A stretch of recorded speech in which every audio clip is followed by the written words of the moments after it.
Pessoal, dando continuidade aqui, tá? Deu uma travadinha no vídeo ali. A gente parou aqui falando que o perigo é um estado, né?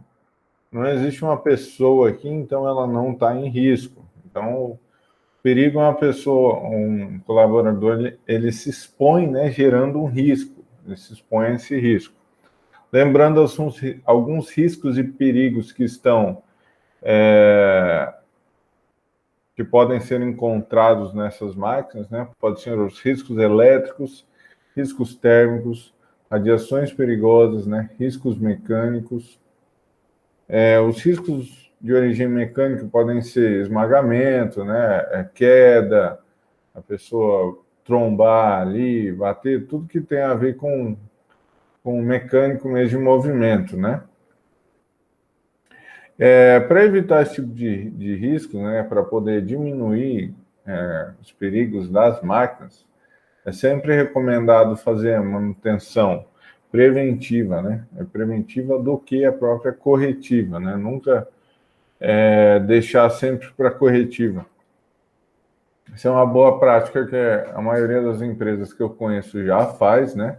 A manutenção preventiva, aquela manutenção planejada, que ela acaba saindo mais barato do que esperar a máquina parar, acabar paralisando linha de produção e tudo mais, né? Então, aquela manutenção parecida com manutenção de carro, né? A cada 10 mil quilômetros, 20 mil quilômetros, fazer uma parada para evitar que o carro pare no meio da estrada. Tem que chamar um guincho, né? É bom sempre usar essa analogia para a gente entender que é muito mais fácil você ir no 10 quilômetros, 10 mil quilômetros, fazer tudo o que precisa, do que ficar parado no meio da estrada, né? Então, é sempre... Às vezes a gente pode pensar, não compensa parar agora, a máquina está funcionando bem, né? Mas no final acaba saindo mais barato. Os riscos que a gente evita com as manutenções é de vibração, temperatura, pressão, né? Tem que olhar o nível de óleo, esse tipo de coisa, nível de ruído. Agora a gente falar um pouco de bloqueios, né? Os bloqueios para a manutenção das máquinas é muito importante para a saúde e segurança do trabalhador. Algumas empresas já trabalham com uma filosofia própria disso aí, né? O pessoal da mecânica tem um cadeado de uma cor, da elétrica tem de outro, da manutenção preditiva tem de outro, né? Manutenção predial. Então, é bem interessante para evitar com que, no meio de uma manutenção, o trabalhador não seja esquecido lá no meio da máquina, né? Liguem a máquina, energizem a máquina novamente e venha acontecer um acidente. As formas de energia, né? A forma de bloquear uma máquina seria energia elétrica, energia química, hidráulica, pneumática, energia mecânica, né? O bloqueio seria cessar a energia que move o equipamento para evitar que ele esteja em atividade durante uma manutenção ou uma regulagem, algo do tipo, tá?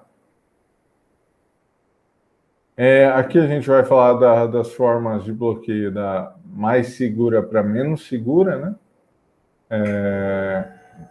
Desculpa, aqui da mais segura para menos segura, que seria desconexão física, bloqueio duplo, sangria, né? Speed, espadas e placas de espetáculo e bloqueios de paz único. Então, a desconexão física seria a mais segura, né? Voltando aqui ao outro slide.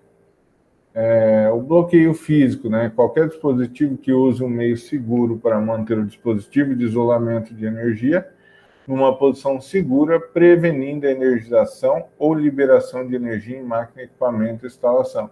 Então, também é utilizado para esse bloqueio os cadeados, correntes com cadeado em volante válvula, né? Pinos ou cunhas de travamento mecânico, raquetes, flanges, cegos ou duplos. A sinalização é muito importante, tá, pessoal? Para que às vezes tem um pessoal da limpeza que está passando ali, não conhece a máquina, um pessoal que não trabalha diretamente na máquina, não sabe os riscos que estão envolvidos naquela atividade, naquele tipo de equipamento. Então é sempre interessante, importante a lei, tá, que tenha essas placas avisando o que quais os riscos que aquele equipamento oferece.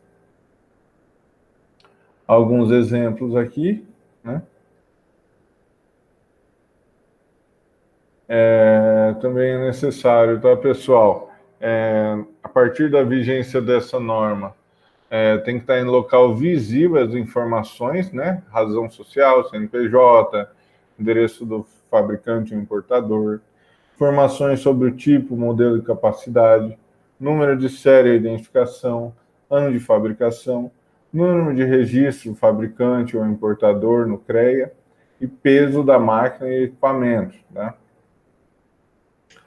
A sinalização segura deve ficar destacada na máquina e equipamento, ficar em localização claramente visível, e ser de fácil compreensão, né?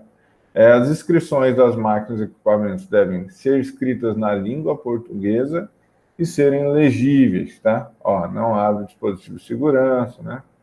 Tem aqui risco 24 volts, tá? Não andar, né, naquele caminho ali.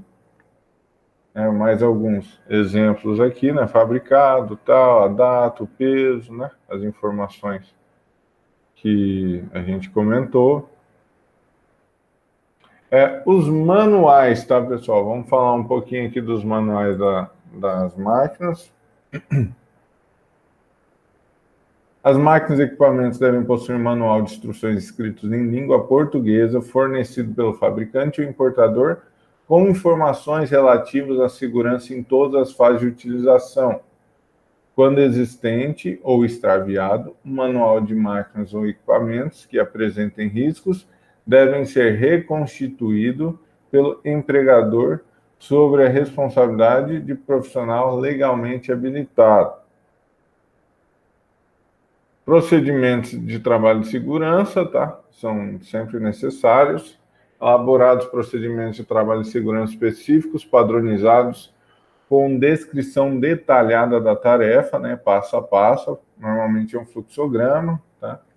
Procedimentos de trabalho de segurança não podem ser as únicas medidas de proteção adotadas para se prevenir acidentes, sendo considerados complementos e não substitutos das medidas de proteção coletiva necessárias para a garantia da segurança e saúde dos trabalhadores. Ao início de cada turno de trabalho ou após nova preparação da máquina ou equipamento, o operador deve efetuar a inspeção rotineira das condições de operacionalidade e segurança e, se constatadas anormalidades que afetem a segurança, as atividades devem ser interrompidas com a comunicação ao superior hierárquico. Os serviços que envolvam riscos de acidente de trabalho em máquinas e equipamentos, exceto operação, devem ser planejados e realizados em conformidade com os procedimentos de trabalho e segurança, sob supervisão e anuência expressa de profissional habilitado ou qualificado, desde que autorizados. Tá? A permissão de trabalho, acho que todo mundo conhece, tá, pessoal? Não vou ler tudo, que é bem extenso, mas a ideia dela é o responsável pela área ou pela máquina, pelo equipamento, ele dá a permissão de trabalho somente àquele trabalhador que estiver qualificado para exercer aquela função. Isso impede que um outro trabalhador de outro setor ou que não tenha recebido treinamento para aquilo vá mexer na máquina. Vamos supor, numa linha de produção, estragou a máquina, né? Em vez do colaborador ir lá chamar a manutenção, ele mesmo vai e coloca a mão ali, né? E acaba gerando acidente, né? Então, a permissão de trabalho já serve para que apenas profissional habilitado ali, né, que tenha recebido treinamento, execute a tarefa, tá? O empregador deve emitir uma autorização por escrito das pessoas que foram capacitadas e autorizadas conforme a natureza da atividade a emitirem e assinarem a permissão de trabalho, né? Em relação a quem pode emitir o PT, geralmente são empregados pertencentes ao SESMIT ou ao setor de onde será realizado o trabalho. Em geral, o empregado autorizado a assinar a permissão de trabalho é o responsável pela área ou setor na qual o trabalho será realizado em conjunto com o SESMIT.